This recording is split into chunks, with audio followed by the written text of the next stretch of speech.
Hello and welcome to this David Icke Connector videocast for subscribers to davidicke.com on this very warm Isle of Wight morning.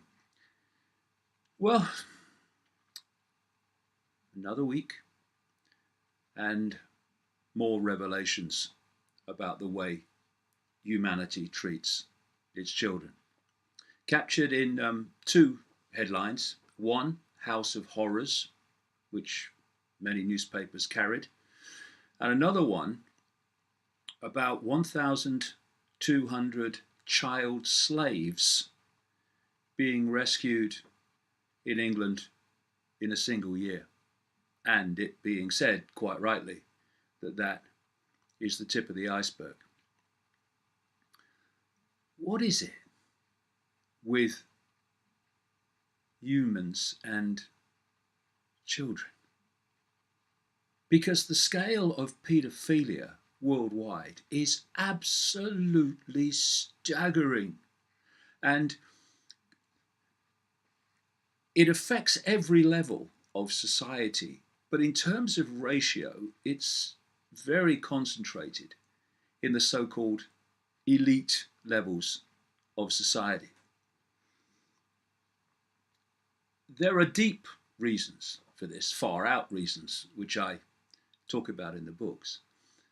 But another is the need for psychopathetic people to have control and dominance over the innocent and defenseless.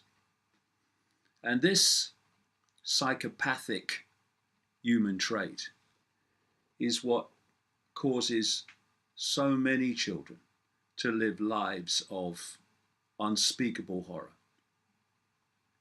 And the report this week into widespread child abuse in children's homes on the island of Jersey since the Second World War, involving hundreds and hundreds of children, and then some, thank you, has taken the same, or revealed the same, structure that you find everywhere. Over and over again, wherever you look worldwide, and child abuse and paedophile and satanic rings are worldwide, you find the same structure and the same techniques. And it's the same structure because it's holographic. It's global and it's holographic. And what I mean by holographic is every part is a mirror of the whole.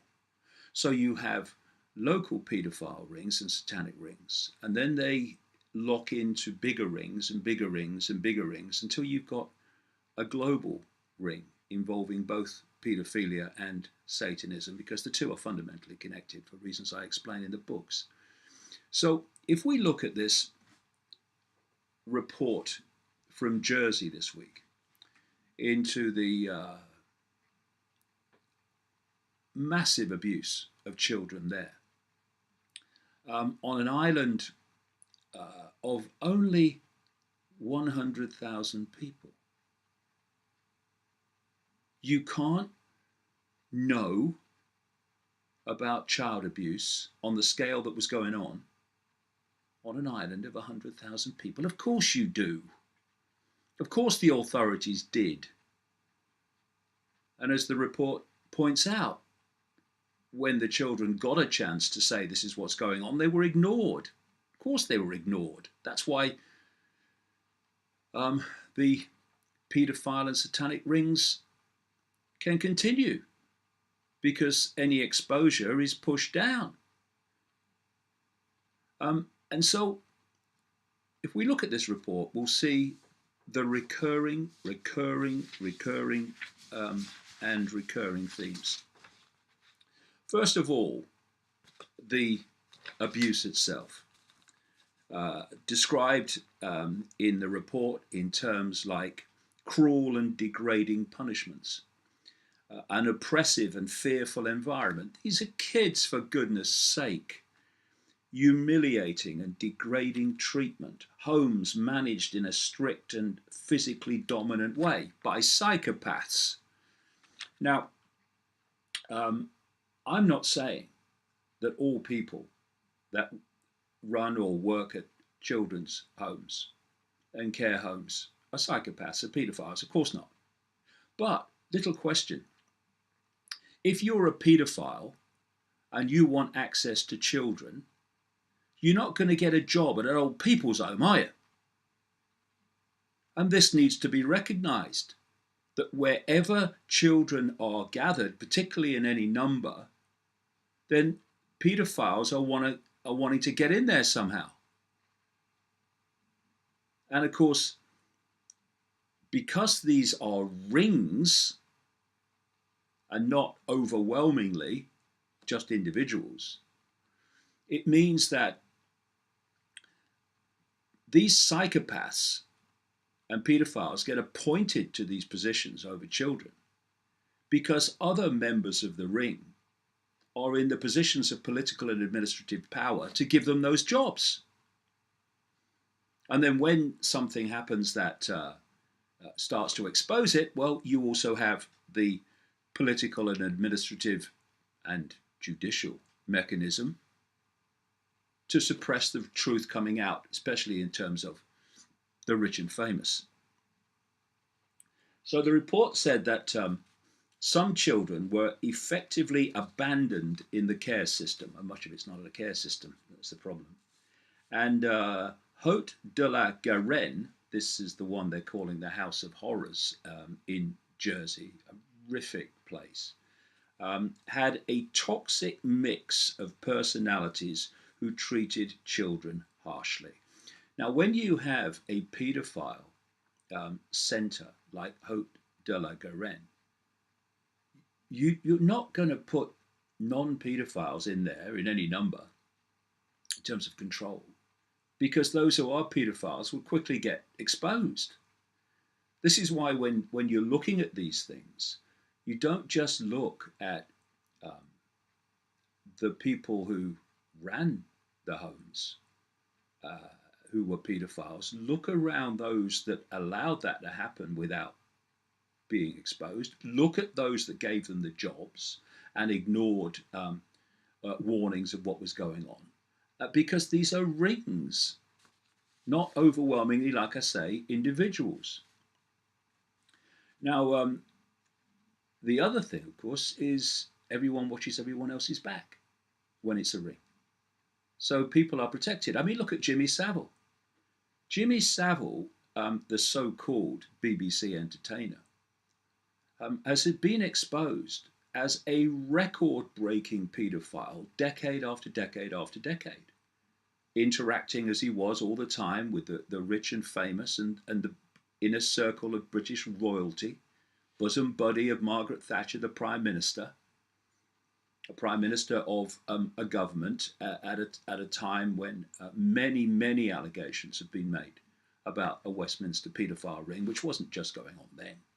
It's going on now, for the same reason that this Jersey report said, despite all that's happened, all that's been exposed, children on Jersey are still in danger and vulnerable to the same basic forces that they are exposing. And Haute de la Garenne is a place where Jimmy Savile went, and also Jersey was a regular venue for former Prime Minister Edward Heath, who I exposed in the late 1990s as a paedophile and a Satanist. He's now under police investigation years and years and years after his death. He was alive for 7 more years after I named him. And he had every chance to respond, but didn't. Why? Because it was true. And Savile got away with it because of that. And we come to the next in the list of always there in this Jersey report, and that is protecting the powerful, like Savile, like Heath. And if you look at the Westminster paedophile ring, which there have been a massive cover up, then you have the protection of the powerful. They don't mind if a few low-level rank and file paedophiles, low-level rank and file within the ring, I mean, get collared. They're not bothered about that because it doesn't potentially lead to the rich and famous necessarily, because they'll be terrified of saying anything anyway. But the rich and the famous and the political names, they are invariably protected. You look at the inquiry into mass child abuse in Wales, in North Wales, and again, the famous political figures which the victims were naming got away with it. So you look to America. Anyone who is in any way close to Father George Bush knows that he is a monumental paedophile. I've been naming him in my book since the 1990s. Again, and we had the so-called Franklin cover-up in Nebraska when the rich and famous again were being exposed as being involved in a paedophile ring that went right into the heart of the Republican Party. What happened? Suppression, suppression, suppression. This is a constant theme, and it has to be in terms of protecting these people because so many are actually involved in it worldwide. And we had this extraordinary quote from a whip, a parliamentary whip of Edward Heath.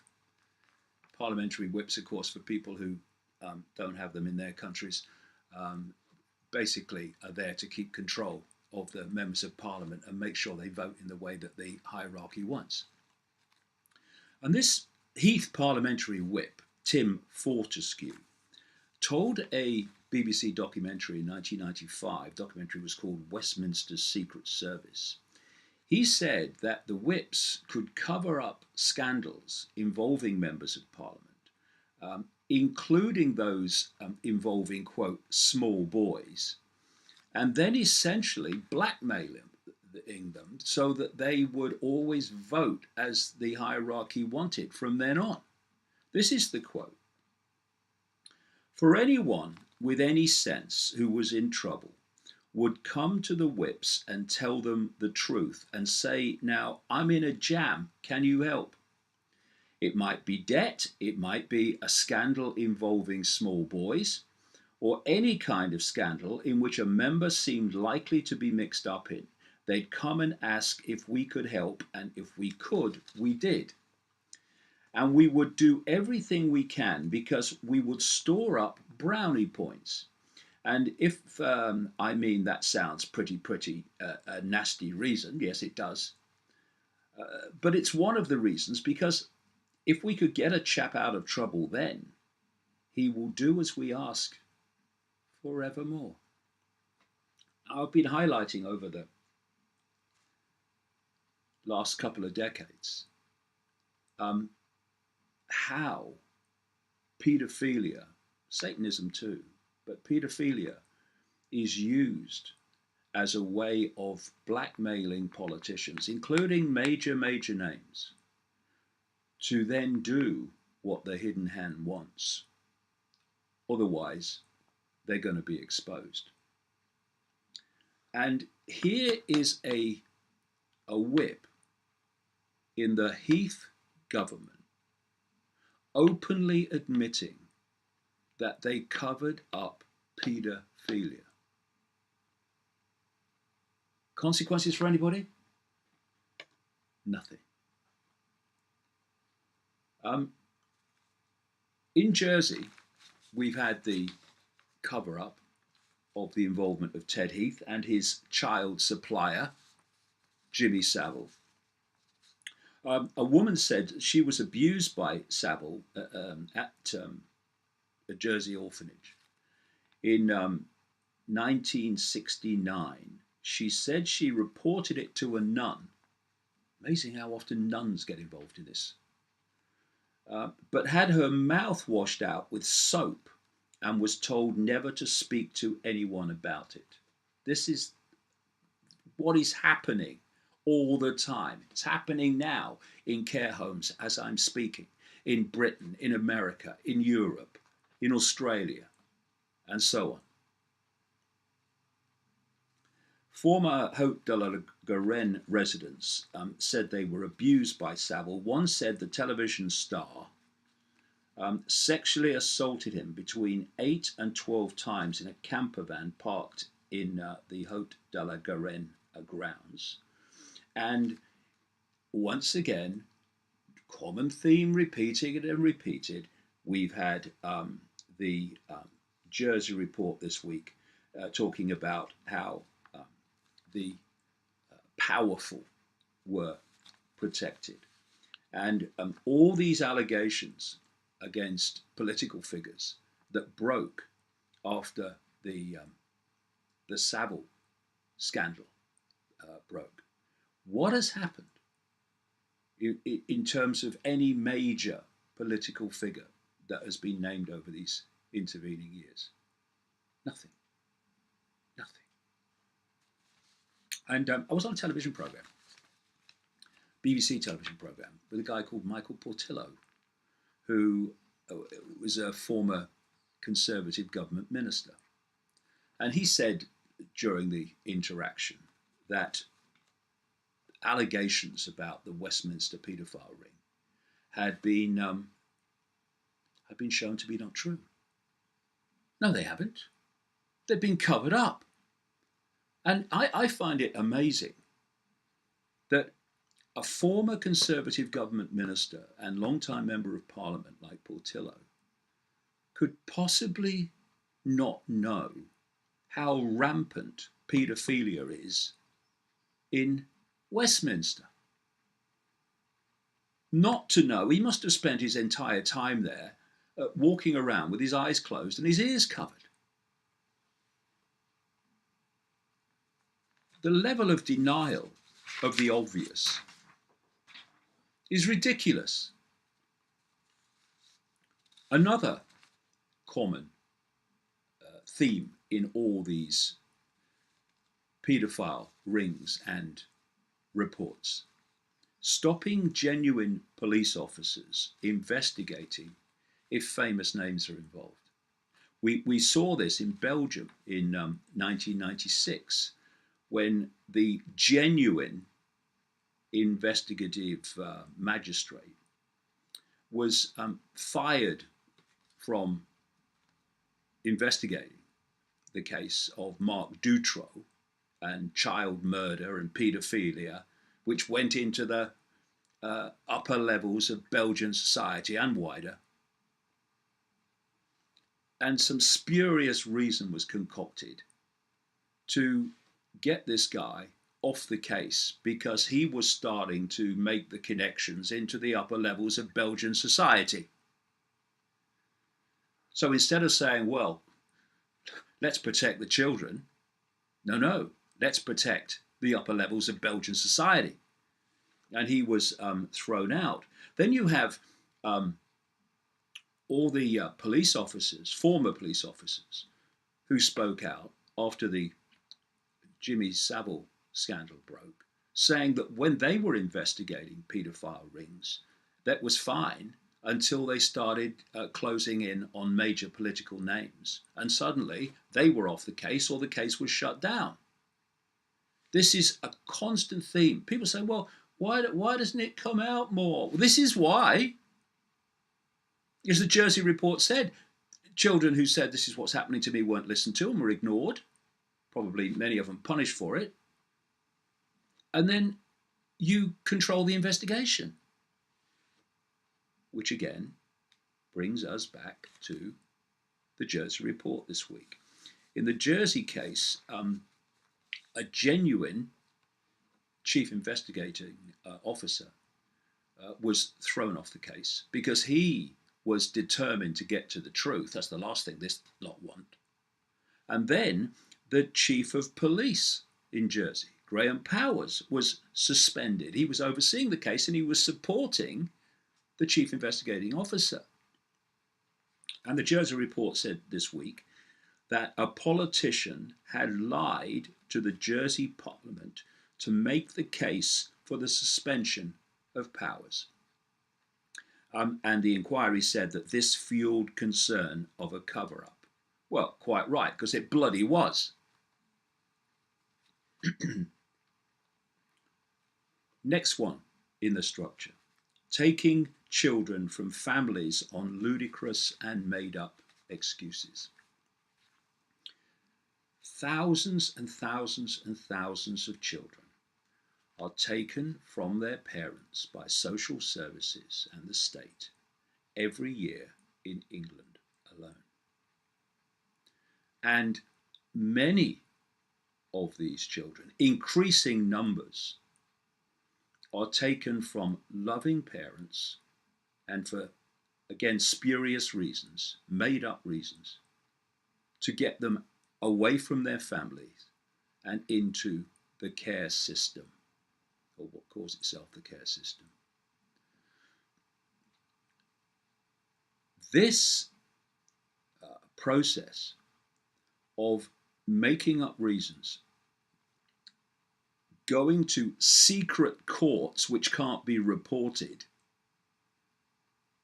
and then in secret getting a judgment to take the children from their families, often loving families in these cases,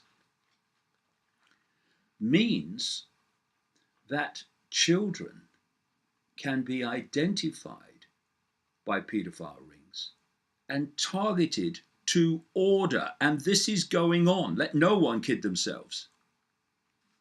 They identify a child, we want that one. Members of the ring in social services then target the child with lies and made up excuses. They get the parents into a secret court, tell a pack of lies to the judge, even if the judge is genuine, and then they're taken from their parents, and this identified child then ends up as a slave of the ring. This is what's going on. Or people are watching the sport and the game show and Simon Bloody Cowell. And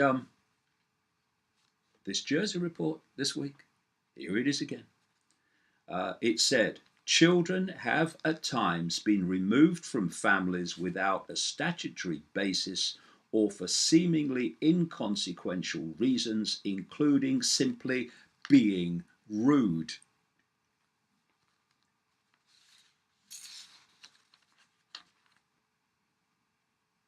People dismiss so much as not happening or not possible because it is so fantastic in comparison to their perception of normal, their perception of what's happening. The general normal perception of what's happening is a joke compared with what is happening. And until we start to bridge that chasm between what people perceive is happening in the world and what is actually happening, then it will go on happening. A spokesman for the British Child Protection Organisation, the NSPCC, said appallingly, children who spoke out about abuse, this is at Jersey, children's homes, were not listened to, and those in authority failed to act as part of a culture of fear. Recommendations to improve Jersey's care systems were not just missed, but were ignored. But of course they're going to be ignored because they have a structure in place that allows the ongoing abuse and widespread abuse of children. So why are they going to take recommendations that are going to negatively, from their point of view, damage that structure? It says that children may still be at risk in the Jersey care system. Like I say, despite all that's been exposed. And on an island of 100,000 people, after all of that, children may still be at risk in the Jersey care system. Why? For the reasons I've just explained. And not just the Jersey care system either. The British one, the Irish one, the American one, the Canadian one, the Australian one, on and on and on, all over the world. And then we ask, okay, it's good that reports like this come out and from time to time and highlight at least the basic theme of what is happening. But then, what is done as a result? Here's some figures to give you an idea.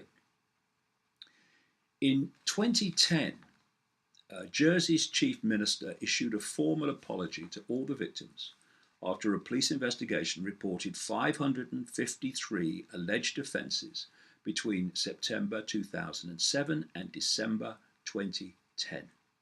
In total, 315 were mentioned involving Haute de la Garenne, which was dubbed the House of Horrors. But out of all that lot, just eight people were prosecuted for 145 offences with seven convictions, despite 151 offenders and 192 victims being identified. This is another constant theme. It's like a fallback position. Your forward position is none of this is going on. Oh, it's a load of rubbish. It's a conspiracy theory. Then the evidence builds and builds and builds and builds. And so now you have to take a fallback position. Okay, yeah, well, there is some happening, yeah. But you want to hold that position at the small fry.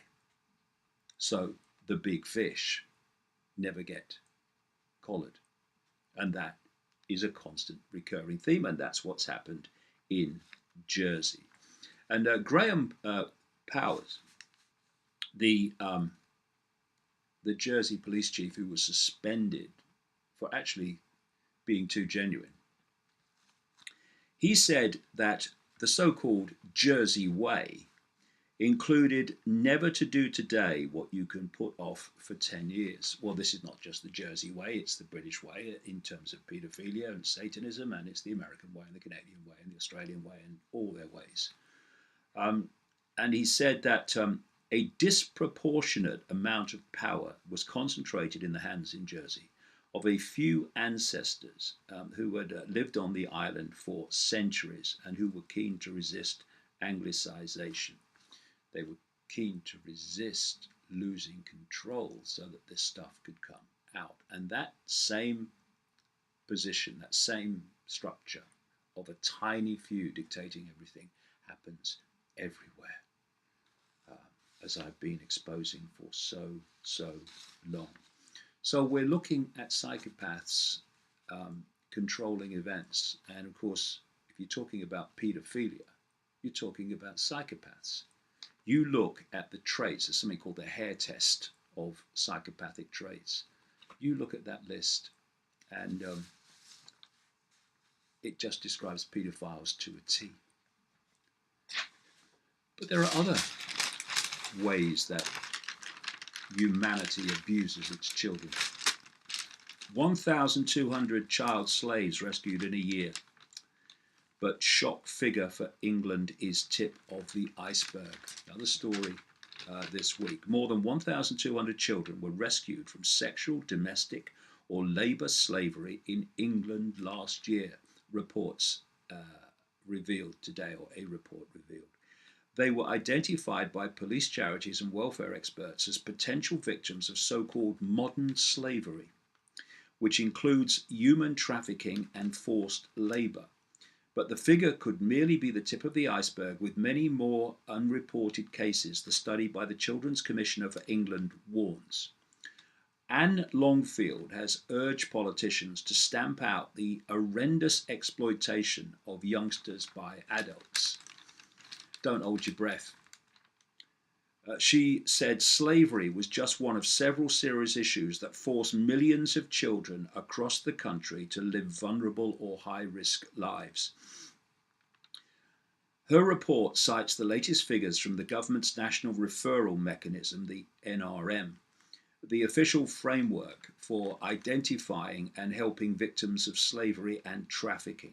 Some 1,204 children aged up to 17 were referred to the NRM last year for suspected domestic servitude, labour, or sexual exploitation in England, an increase of a third from 2015. British nationals were the biggest group of these children, followed by kids from Albania, from Vietnam, and from Nigeria.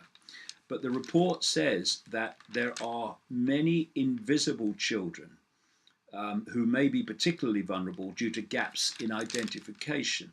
These youngsters have been victims of modern slavery but not reported to the National Referral Mechanism. Miss Longfield said, children or child slavery leaves deep scars on the lives of those children who suffer horrendous exploitation by adults. And this could only be the tip of the iceberg. Jacob Solbik from an organization, Anti-Slavery International, said child slavery affects thousands of British children and those trafficked from abroad. Said trafficked children go missing from the care system at an alarming rate. They call it a care system, don't they?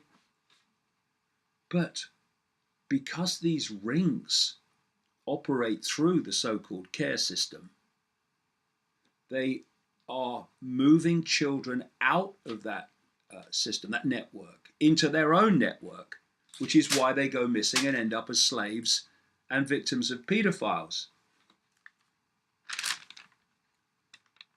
They included a child, one of these kids, a child of 14 and a 15-year-old Albanian boy who was forced to work as a pickpocket in Nottingham. And in 2014, infamously, a report commissioned by Rotherham Council, who'd ignored it up to that point, along with the police, revealed that at least 1,400 children in the town, some as young as 11, had been subjected to appalling sexual exploitation between 1997 and 2013.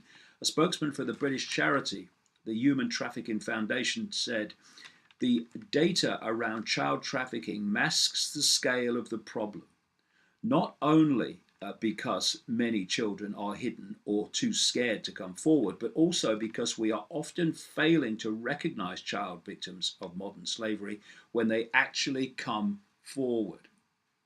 Lift the carpet, get a brush. And Robert Goodwill, Minister for Children and Families, said, we will look carefully at these exploratory statistics. Yeah, and you know what you do next? Bugger all. Gandhi said that the greatness of a nation can be judged by the way it treats its animals. Well, we can also add by the way it treats its children. And in terms of that, greatness and even basic civilization, the way the world, including so-called moral, superior Western civilization, the way children are treated and not protected is a disgrace, a scar on the face of so-called human morality. Because if the way we treat our children is a measure of success and greatness, then we are looking at a big, big fail. Big, big time. And it's about time these things were addressed and not pushed away into the shadows and forgotten, as all this will be